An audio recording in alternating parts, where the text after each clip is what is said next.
for calling in today. My name is Jonathan Hill. I am an engineer here at ATA's Northern Virginia office, and I'm excited to have everyone here to be able to share about all the new features and enhancements in Femap 2019.1.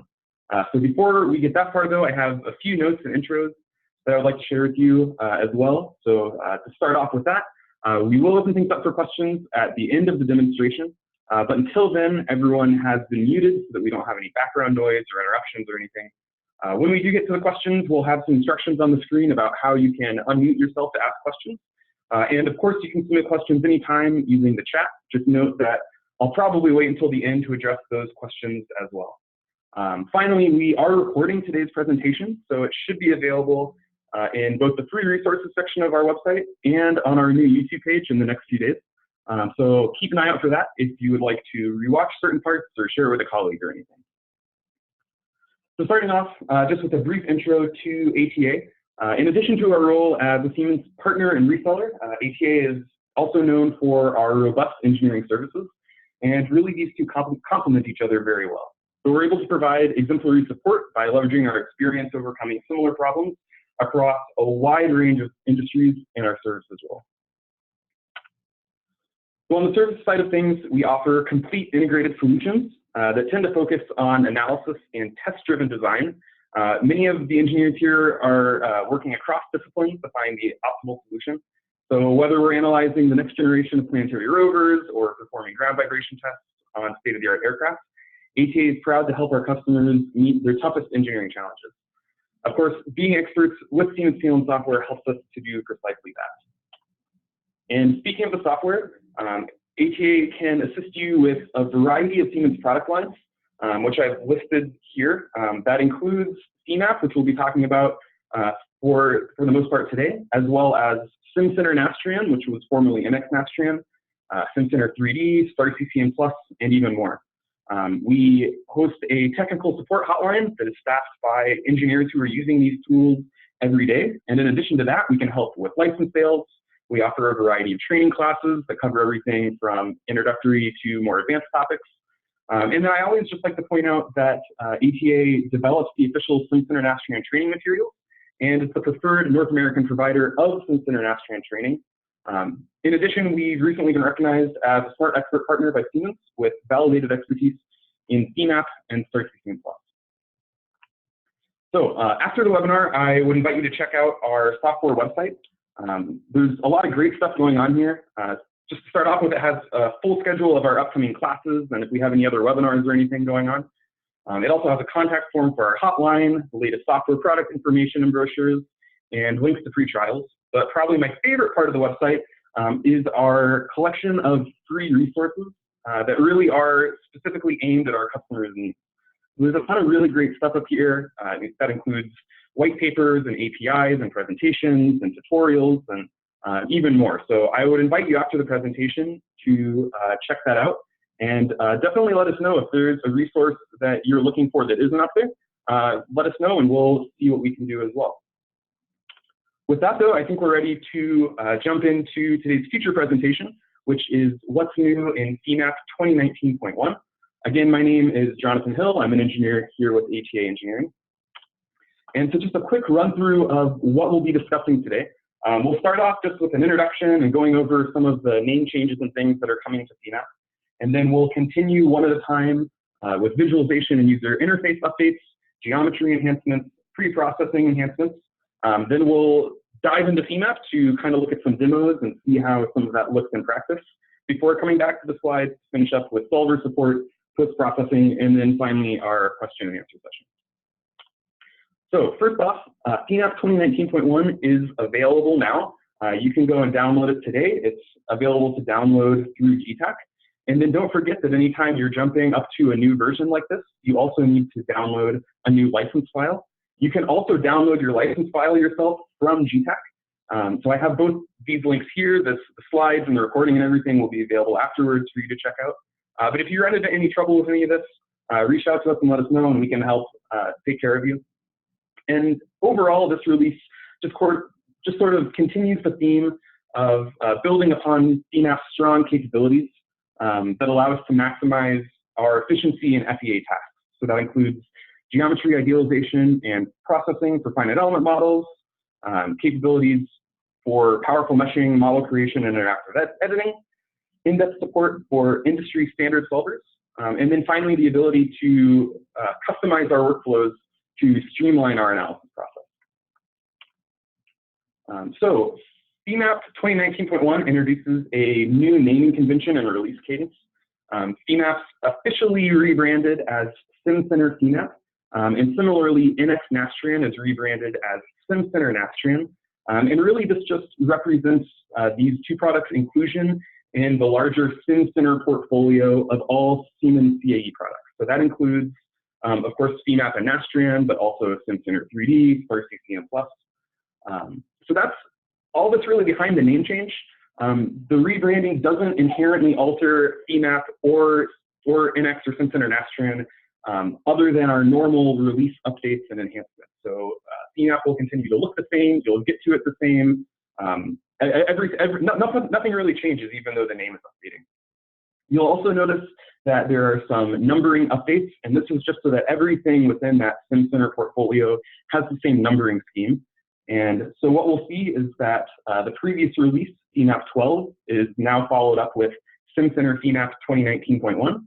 And similarly, NX Nastran 12 is followed up with Simcenter Nastran 2019.1.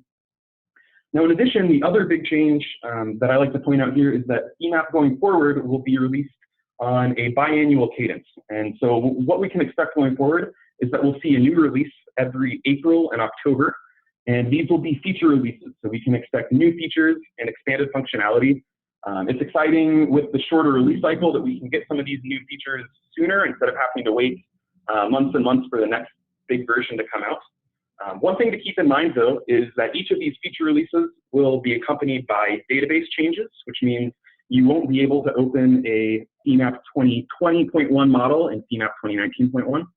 And in addition, you'll need a license update to get to that new version. In between these major April and October releases, we'll have maintenance fixes that will come as needed. Those do not include database changes or licensing updates. Those are more just little maintenance fixes. So with that, let's start talking about some of the new enhancements more specifically. And before we even get into Femap, I'd like to point out a new feature that lets you preview your model in File Explorer. So I have a screenshot here of File Explorer, and I have just some of the different Femap example models that ship with Femap. And what you'll see is that now directly in File Explorer, without having to open the model or anything, I get a snapshot that shows the model at the last save state, which is really helpful to figure out what's what. In addition, if you hover your mouse over something, a tooltip of sorts will pop up. And there's some really great info in here. So we'll see the version number, so you know what version of Femap saved this model last. Of course, we'll see file size and the save date. We'll see our entity count, so we know how many nodes and elements and result sets and things like that are in there. And then finally, we'll have a notes section down at the bottom. Now, the notes are not a new feature. These are available under File Notes. But it's cool that they're shown here. This is a great place to show, for example, in this instance, it's showing where the geometry came from in the model. But you could have, if you have like special solver settings that you need to remember, or just anything like that, this is a great way to tie those notes directly to the modbin file. Continuing on with some other user interface updates. When we're defining vectors, we'll see that the vector locate dialog box has a new previous button, so that if we're using the same vector over and over again, we don't have to redefine it every single time. So that's pretty great. And then continuing on with user interface updates. First off, with the Entity Select toolbar, I have a screenshot of it up here on the right side. There's a new Locate in Model Info option. And so in this case, I have materials selected, and then I have my Locate and Model Info highlighted. That means that I checked it on. And so now if I go and I select a material in my model, it will highlight in the Model Info pane where that material is. So this could be especially helpful if you have a very large model with a bunch of different materials. You can click on a material, highlight that, and then very quickly see where that material is used throughout your model. In addition, there are a few new changes to the entity select user interface. First off, we have larger ID space. So we'll see compared to Femap 12 here down to 2019.1. We just have a little more room, and that is in preparation for eventually adding support for entity IDs greater than 8 characters. In addition, we have some new icons. So we'll see that the Select All button is a little bit larger and has this new globe icon. The Reset button has been replaced by this little X icon. And then finally, there's a new kind of magnifying glass icon here, and this is our Select Visible button. This is pretty cool. So essentially, anything that isn't hidden, anything that's currently displayed, will be selected if you choose that. So if you have elements that are turned off because you have materials checked off, or you have elements hidden with the Draw Erase toolbar, or they're not shown because of a certain group display, those won't be shown, only what's currently on the screen. And really, when I say on the screen, I mean anything that is shown. So if you do View Auto Scale, anything that you see then would be selected. If you're zoomed in really far, but it's still visible just off to the side of your screen, that would still be selected. So this is a cool addition. There are also a new, there is also a new pick option. So if we come over to pick, we'll see that there's this new Select Visible Only, and that will apply to the different pick options in this little section. So if I have Select Visible Only checked on right here, and then I say Add All Connected Elements, it will only add the visible elements. Finally, there is a method update. So down in method, now there's a new way to select elements that are using the same orientation node or nodes. So moving on to pre-processing now. First off, there is just greater flexibility for using material and property libraries that allow you to quickly switch between all these different libraries that you have. So when you open up, for instance, the material library dialog, this is if you're going to load a material instead of having to retype in those material settings every single time. We'll see that now there's a personal tab, a shared tab, and a standard libraries tab. You can specify the path for each of these, so you can essentially point to 3 different library locations. And then, for instance, I'm currently under Femap standard libraries, and in this path, I have a few different libraries that exist, so I can quickly change between them. There's a little info button so that I can see just what the units are if I have that stored in the notes or anything. And then from here, it's really easy to pick a material and go. So this just makes it really easy to have multiple libraries at your disposal without having to switch around every time. In addition, there's a new command for projecting nodes and points radially about an axis or spherically about a point. So that's with the modify project node or modify project point commands. And then these are going to be pretty cool too. So first up, we have the ability to propagate geometry-based definitions during split operations. So what this means is that if you have a model and you've defined constraints and loads, and maybe you have contact regions or glue regions or something, and then you come in and you split the model, which I've done on the right here. I just split that model right in half. Now it's going to propagate all that. It will remember your definitions. It will remember colors and layers and solid attributes. And this is especially cool because it means that you have the flexibility to define these things and then later go back and split up your geometry more if you need. So it just makes things more order independent and just gives our workflow a little more flexibility and keeps us from having to repeat those definitions every time if we make any changes. There is two new load types. So now we can do bearing force on curve and torque on curve. These are going to behave very similarly to the bearing force on surface and torque on surface commands that we've already had. And then the last pre-processing node I want to talk about is new support for assigning solid elements and override for their material coordinate system. So this is similar to how you can define plate thicknesses and offsets directly on an element. So in this case, your solids can all share one property, but then you can have multiple coordinate system orientations for those elements. This is accomplished by writing out a mat CID card in your Nastran deck.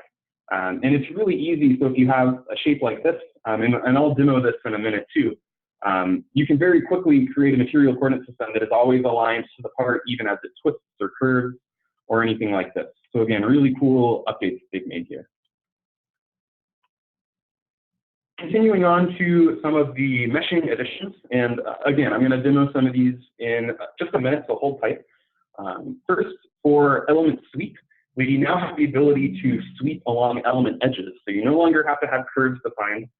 The workflow here is that you would select the elements that you're interested in sweeping, then you pick just a single edge, and then Femap has a few different options for you. You can either continue, it will track that element edge all the way around until it loops back on itself, or until it reaches the end of a surface or something like that, or just the end of the mesh, or you can specify a stop node. So that's what I've done here. I selected my elements, I selected an element edge, and then I selected a stop node. And a really nice feature of this is that as elements are swept, the mesh morphs to maintain a match with the existing mesh edges. So you'll see here, I have element edges that vary in size as I go along, and Femap automatically accounted for that in my sweep. So I didn't have to come and let Femap know that the element size was changing or anything like that. It just does that automatically on the sweep. Two other commands that I want to talk about on the slide still have to do with element extrude. So first, we can now extrude elements along element normals to a selected surface. So that's what I have down here, where I've extruded from a spherical face up to a cylindrical face. And then finally, we have the ability to extrude shell elements in both directions at once. Now, the other big update to meshing has to do with element transitions. And specifically, we now have the ability to automatically generate pyramid elements that allow us to transition between hexagonal and tetrahedral elements. So maybe we have some linear brick elements in one part of our model, and then we have another part of the model that is just too complex, or we just need to have a tep mesh there for whatever reason. Femap will now manage the node connections between these two sections to create pyramid elements. And we'll take a look at that in the demo coming up as well.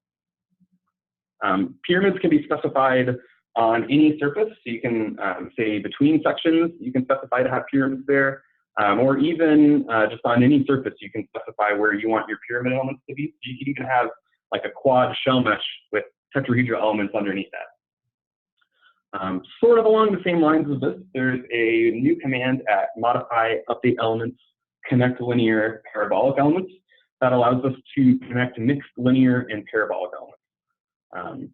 You have the option to choose between either removing the mid-side nodes on the parabolic side or adding the mid-side nodes on the linear side. So in this example here, originally this model had some parabolic elements in the middle, which were blue, and then it had these white elements were linear shell elements on the outside. I had two rows on the top and bottom.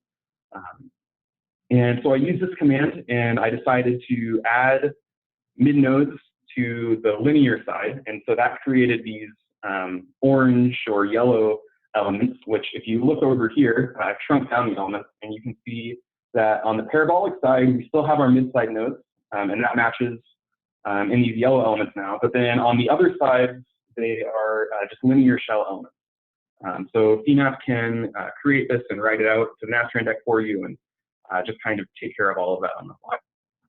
So with that, we're going to jump over into our demonstration more.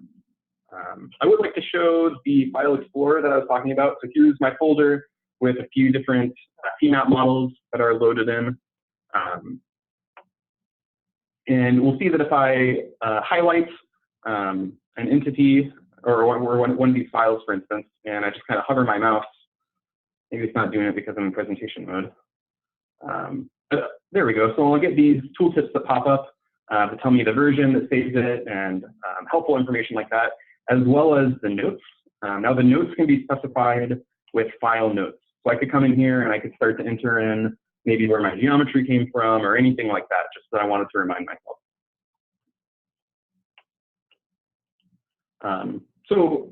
Moving on with a more interesting demo, I guess. What I have here is just a surface of the outside of a cone. We can imagine that this could be a nozzle or something like that. And what I want to do is I want to, first I'll shell mesh this, but then I'll extrude that shell mesh into solid elements. Then I'll change the material coordinate system My end goal here would be to have coordinate systems such that I could find the hoop stress going around the cone, as well as element stresses normal to the cone. And then we'll play around a little bit with some different extrude and mesh sweep options. So I'm going to start off just by meshing this with our meshing toolbox. Now I don't have a property loaded in here, so it's just going to create plot elements, which is fine because I'm not worried about keeping these. These are going to end up going away in the end. I meshed my part because the element size is a little big. I'm going to have some problems clipping through the geometry, which there's actually a setting that you can take care of this. So I'm just going to hit F6 to get into my view options. Then under Tools and View Style, I can go to Graphics Options, Advanced Depth Control, and I can just say that, like, no, I really want my elements to be in front of my geometry. So I can do that just so that I don't have to see my surface all the time, even though it's still loaded in there. And one other change I want to do is just change some of the mesh sizing so that we just have a little more interesting things to look at and talk about when we get to some of our element swept meshes. So I'm just going to kind of change the elements, the node biasing here. Again, I probably wouldn't do this. This is an actual model, but now we just have our element edges are changing length as we go around the circle. And then next I can create my material and property cards. So again, I'll open this up. First I'll create my property, and this is just, let's call it my cone. I'm going to change this to be a solid property. And I can control my, my initial material coordinate system in here. I'll start off just with global rectangular, and then I'll come over here to actually load in a material. And this is where we can take advantage of all of our different libraries. So maybe I need to switch to my SI library. I can do that really quick without having to go into preferences and changing what library I'm pointing to or anything. And you can also filter in here really easily as well. So maybe I want this to be aluminum. Just makes it really easy to go and pull properties and materials from a variety of sources. Cool, so we have our materials and properties now. So the next thing we're going to do is just go ahead and start to extrude our model. I am going to use the draw erase toolbar a little bit just because I like showing this off, and I think it makes it easy to kind of focus in on smaller parts of my model sometimes. We'll start off with our extrude commands. And this is where I can take advantage of the difference between select all, which will highlight my entire cone, or if I just want to do select visible, which will only grab that very top surface. In addition, I could look at some of the options here. So if I have select visible only on, and then I say add all connected elements, it's only going to grab, oops. Okay, if I select an element, and then I say add all connected elements, as we would expect, it only shows what's visible.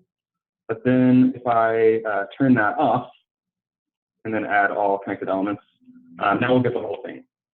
So it's pretty straightforward, like we would expect. I'll say OK there. I want to extrude these radially, so we'll select that. We'll use the property that we specified. And then in this case, I don't need to keep these shell elements, so I can delete the shell elements.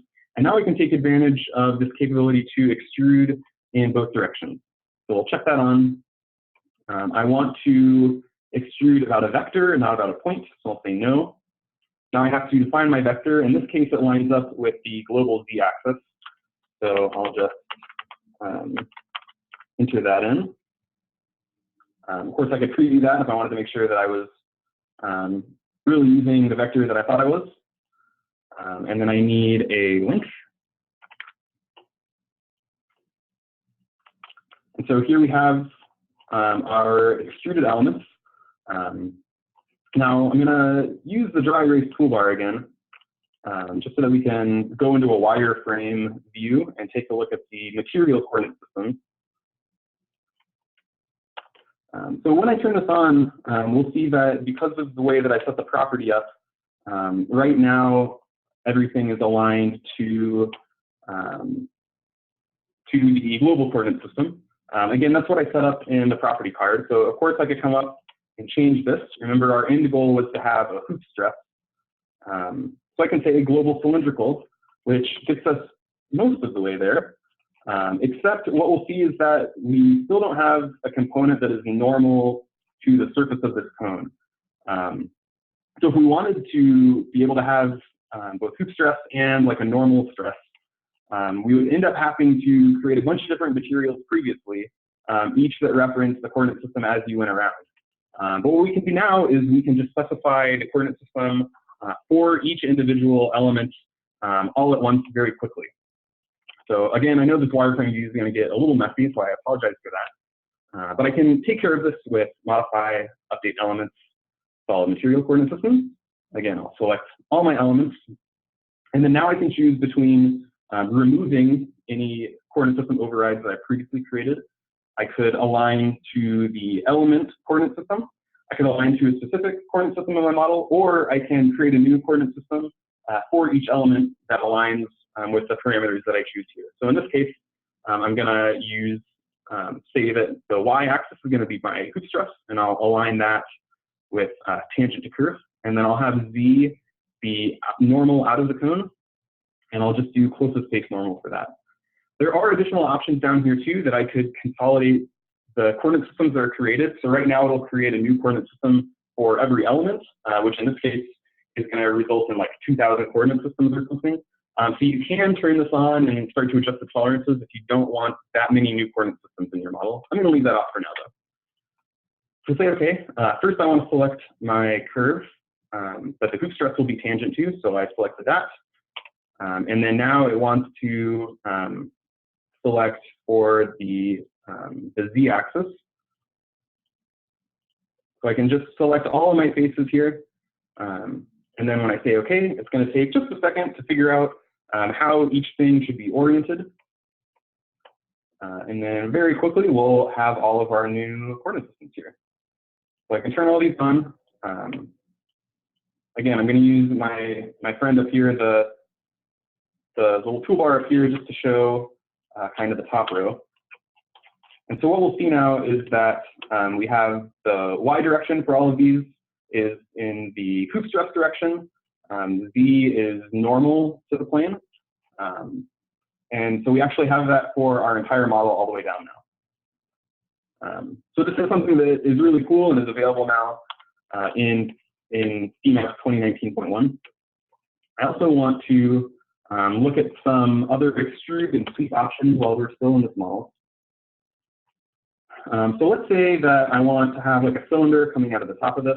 And so what I want to do is I want to extrude up just the two inner rows of elements. I can do that pretty easily as well. So to do that, we'll just extrude our element faces. Now in this case, instead of taking from my entire model, I want to edit what my selection is. And in this case, I'll just do about a point. I actually have a point in here.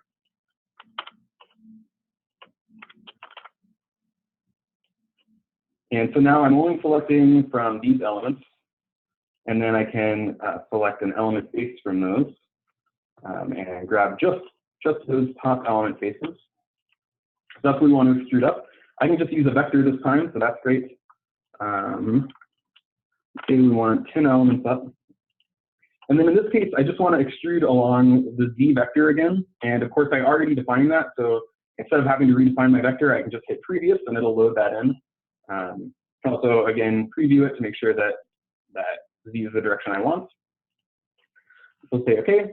And now we have our elements created in here. So we're looking good so far.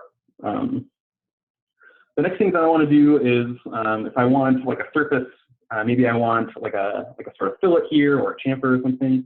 So I can just draw a little surface here and then mesh that and then extrude that all the way around. So let's start off with drawing that little surface. I'll just define it based on 3 nodes.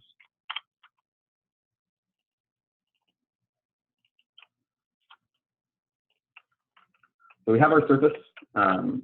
And I meant to bias when I extrude these, I meant to bias it so that I had a little bit higher node density down here. But that's okay, this is just an example. So we're doing fine. We'll come in and we'll just mesh the surface now. We can even just go with something like that. This is just for an example. So now what we want to do is we want to sweep this either all the way around or part of the way around. And this is a new capability under sweep, where now we can sweep our elements. I'm going to pick just the ones that are on that face. So now I have a new option where I can sweep along element edges instead of just along a curve. Again, this is new in this release of Femap. All I have to do is pick a single element, and then it can follow that element edge all the way around the model. It doesn't even have to be an external edge like this, right? So I could pick an element edge that's not on the edge of my model, and it'll still follow that around. If this wasn't circular, if this didn't wrap along itself, it would just continue until it reached the end of the continuous element section. Or I can specify a stop node. So I can say that I want to extrude along that element edge until I get, let's say, to right there. So this is what it's going to extrude along. And then just like that, it will go in and draw all those new elements. And notice that I didn't have to say that the element size was changing.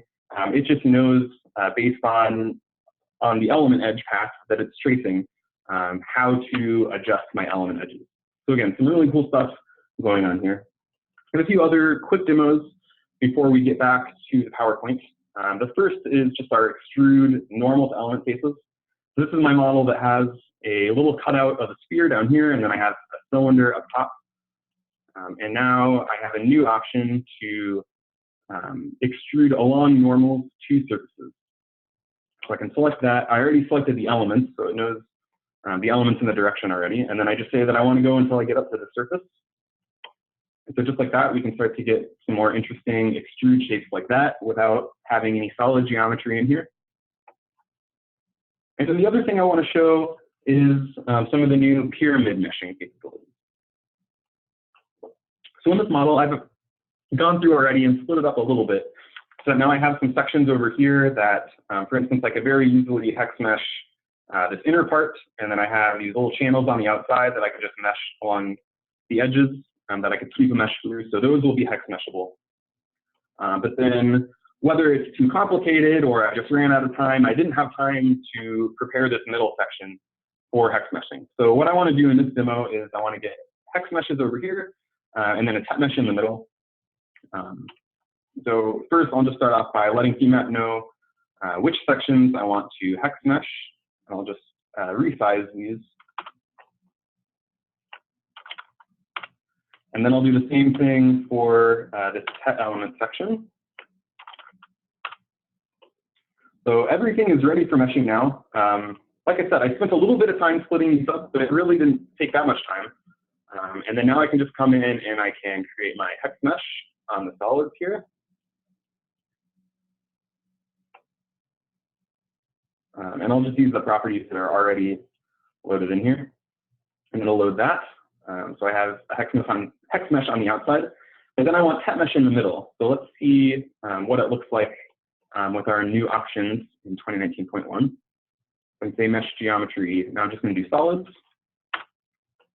So there are a few different options going on here. First, for our meshing approach, we can now choose whether we want to just do a regular plain tet mesh, or if we want a hybrid tet mesh with pyramids on selected surfaces. And then these pyramid elements will show up in a few places. If the model, if the geometry has been linked to another surface that has either a quad mesh or a brick mesh attached to it, then it will know that it wants to create pyramids on those surfaces. You could also use the pyramid locations, and I could select some other surfaces that I wanted to have like a C-quad element or something on. But if we highlight this right now, so I didn't select anything, but it already knew that I wanted to have these sections have pyramids on them just because it was attached to those brick meshes that I just created. So I actually don't have to change anything here. I do want to change that it will merge my nodes. We'll turn that on. And then the other thing I should have pointed out up here for my pyramid mesh option, I can choose whether those pyramids have a linear base to match the brick elements, or if I make the last row of brick elements into parabolic. In this case, I'm going to have the pyramids match the adjacent linear elements. So that means that if you think of the pyramid, the square base will not have mid-side nodes. but then the sides of the triangles will have mid-side nodes that attach to the corresponding tetrahedral elements. So I can say OK, and it'll mesh everything. And then just like that, now we'll have our brick mesh on the side, our cut mesh in the middle. And then I can come in and start to look at the element shape. And we'll see that all along that edge now I have these different pyramid elements. That just makes it really easy. Maybe I needed a brick mesh to just improve my stress results, or I wanted to reduce node count or something like that, have less degree of freedom. Makes it really easy to add in pyramid elements like that. So we're going to continue with our presentation now. I know we're running a little late on time, or just getting along in time, and I want to make sure that we have time for questions. So I'm just going to kind of go through these last slides a little quicker. But we'll start off talking about solver support in Femap 2019.1, and specifically support for Simcenter Nastran. So Femap 2019.1 now ships with Simcenter Nastran 2019.1. Now this version of Nastran was actually released in January, this past January, with the release of Simcenter 3D 2019.1. So it's been available for a little bit outside of what normally is downloaded with Femap. And there are some improvements here and some additions for what Femap supports. So starting off, there are some new Solution 401 and Solution 402 sequences. Those include nonlinear dynamics, linearized buckling, and arc length methods in statics.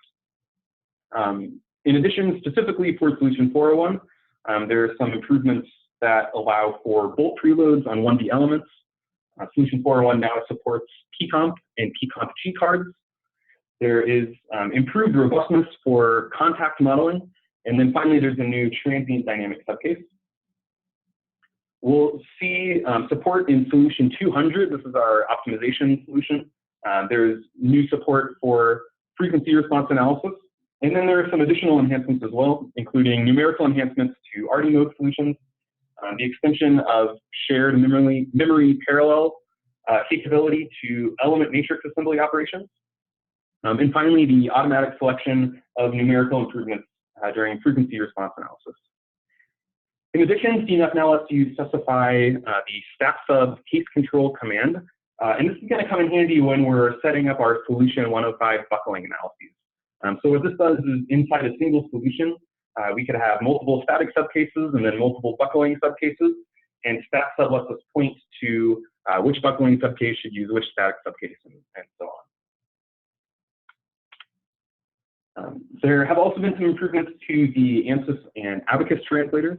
So for ANSYS, we see added read-write support for non-normal pressure definitions, beam preload and solid preload, some additional commands for random vibration analysis, and output control for laminates and solid laminates.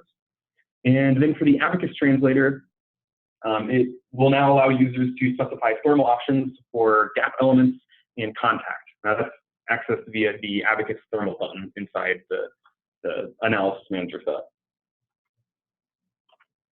And then finally, once we've solved, there are a few post-processing enhancements to Femap that we'll cover on this slide. So first, there is a new contour option for plots of partial results. So that's what these top pictures are showing. I'm showing contact force on a part. Previously, it would look like this first image, where if you I only have contacts defined on this top edge, but for all these other nodes, which had no results assigned to them, it's just going to assign them a value of 0 and color them all whatever my 0 value is. Now I have two new options where I can either choose to hide the elements that don't have results, or I can just choose to show them without any contour at all, which I think makes a little more sense, that you're only seeing results where you are actually looking for output. There are some simplifications for listing output. So the list output standard and the list output use format have both been consolidated into just a single list output format command. And then finally, Femap 2019.1 will plot interpolated aerodynamic panel model mode shapes. So this functionality will enable users to verify that user-specific or user-specified spline inputs are accessible for aeroelastic analysis, such as from Flutter. Now, a few notes here is that the modes data is read in from the FO6 output file. And in order to do this, there is a parameter here that you have to have checked when you're setting up your solution. So that's kind of our overview of post-processing enhancements. I would like to open it up for questions now. We have a little bit of time.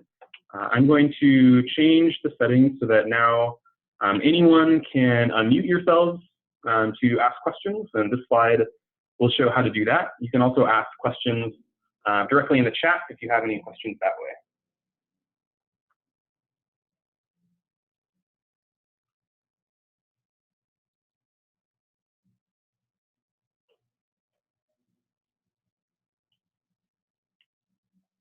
So again, whether you're in the Zoom application, there's an unmute button, which is not on the screen share, it's on the other panel that you have open. Chat is available under More or just on this bottom dialog box, or if you're on the web interface, unmute yourself again in the bottom left or chat. But I'm happy to take any questions. You can also certainly reach out afterwards if you are watching the replay or anything like that, which we should have uploaded soon.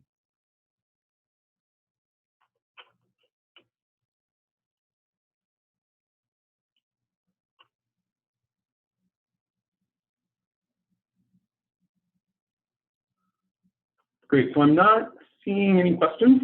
So with that, I'd just like to thank you guys for taking time out of your day to call in today and hear about some of these enhancements. Definitely don't hesitate to reach out if you come up with questions later on, or really just if there's anything else we can do to help you guys out. So thanks so much and have a great afternoon.